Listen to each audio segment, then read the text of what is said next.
Hi guys, on this installment of PJ Cooks Sexy Food, we have some beautiful zucchini flowers, squash blossoms that we're going to batter and fry.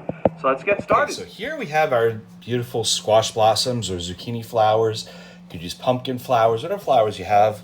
First thing we want to do is we want to clean these up. So taking the flower, I'm taking a little pair of scissors. I'm going to make little snips all around where the flower meets the stem, going right around in a nice little circle, just like this. And we're going to be left with the flower. And then here you have the stamen or the pistil and the stem attached. And then we can toss that away. And we put that on the side. And we're going to go ahead and finish up doing all of the rest of these. Going right around with the pair of scissors. Snip, snip, snip. Pull it out, remove it. If these little bud edges get stuck, just pull them off. They pop off nice and easily.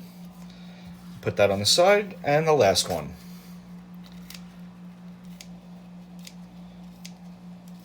You can see how easy it is to clean these up. If you leave the stem on, the stems are very sweet, they cook up beautifully, but they can be a little tough, and this part right here can be a little bitter, so that's why I always take the whole piece off, just as we did. So now we have this big beautiful mound of blossoms. Let's go ahead and mix up the batter. Well, I'm going to get everything ready for the batter. Before I do that, I do want to heat up about 2 inches of olive oil, or in this case, I'm using canola oil because frying in oil is just expensive, so I'd rather use the cheap stuff. I think about 1.5 inches to 2 inches in there right now. I'm going to get this on the heat. I'm going to put on my fry thermometer. I'm going to get this up to 350 degrees.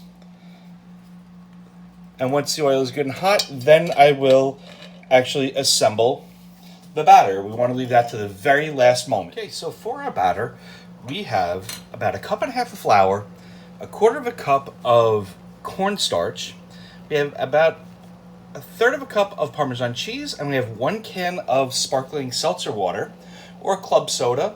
You could use beer, you could use plain water. It's whatever to your liking. Traditionally, it's just made with water and without the cheese and the cornstarch. We're just kicking this up another notch to make it really, really flavorful. So let me go ahead and mix this batter together. First thing I'm going to do is right into our flour mixture. I'm going to go in with the cornstarch, get it all in. And I'm going to go in with the cheese. Pulling our bowl forward. I'm going to give it a good whisk to combine all our dry ingredients. And if you wanted to make this even lighter, you could add a little baking powder into it if you choose to. But I just like going simple. Now, we'll open up the seltzer.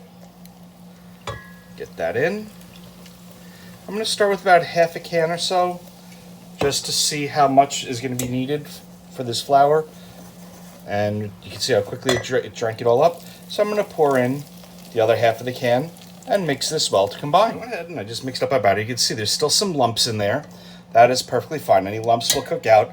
You don't want to overwork the batter, because then you'll work out all those bubbles that are in there, and that's going to make our whatever we fry nice and light. Come up to 350 degrees. Now we can take our blossoms, and we're just going to dredge it into that batter, just like that, shaking off any of the excess on the side of the bowl, and we can just drop it right into the oil.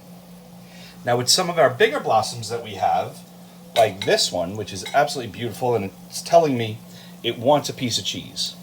So I have a nice chunk of scamorza.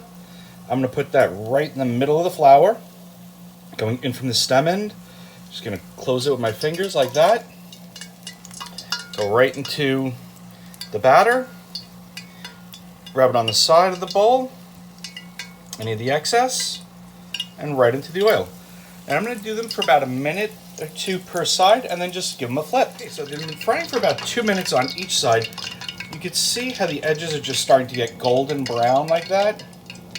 How nice and crispy they are. Now I'm just going to take them out onto a pan that I have lined with some paper just to drain. And while they're still warm, I'm going to give them a light sprinkling of salt. Then I'm going to put these off to the side. I'm going to continue frying the rest of our flowers. So I went ahead and I fried up the rest of our zucchini blossoms. You can see how beautiful these are. They're very white. They're very crispy. You can hear how crispy they are. They are absolutely delicious.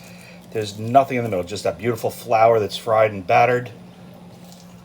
Yum, yum, yum. Now, with these set aside, I still have a fair amount of batter left. And of course, we waste nothing here at PJ Cook Sexy Food. So I went ahead and sliced up a small zucchini and some mushrooms. So I'm going to go ahead, not waste that batter. I'm going to fry these up in that batter. And these are going to be absolutely delicious as well. Okay, so I went ahead, using that same batter, and I fried up about 4 or 5 mushrooms and a nice small zucchini into thin strips. So now we have those beautiful squash blossoms, and we have a bonus with some fried mushrooms and zucchini. Here we are with our finished products. We have that delicacy of fried squash blossoms, some with the scamorza cheese, some without. We took our leftover batter that we used for them, and we fried up some beautiful mushroom slices and zucchini slices.